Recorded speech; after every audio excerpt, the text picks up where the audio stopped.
Girls Islamic organisation GIO Hyderabad کے مختلف تعلیمی شعبوں سے تعلق رکھنے والی طالبات نے سیکریٹریٹ کے قریب ڈاکٹر BR امبیڈکر مجسمے کے پاس جمع ہو کر کولکتہ کی RG کار میڈیکل کالج کی متوفیہ ٹرینی ڈاکٹر اور ان کی افراد خاندان کے ساتھ اظہار یگانگت کیا اور اس گھناؤنے واقعے کے خلاف سخت احتجاج کیا۔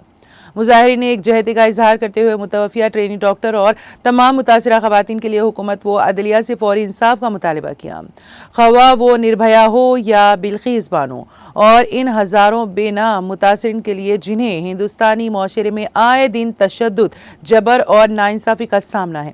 مظاہرین نے خواتین کے خلاف ہونے والے ان گھناؤنے جرائم کے پھیلاؤ کی بنیادی وجوہات پر بھی روشنی ڈالی۔ طالبات تنظیم نے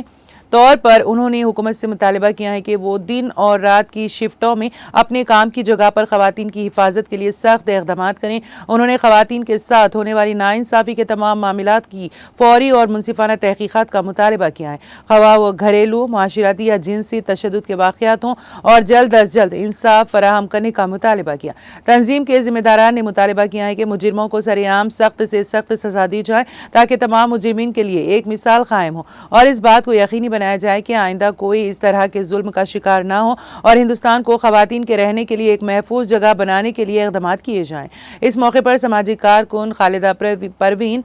ماریا نے GIO کے ریاستی اور شہر کے نمائندوں کے ساتھ اس مسئلے پر میڈیا سے خطاب کیا۔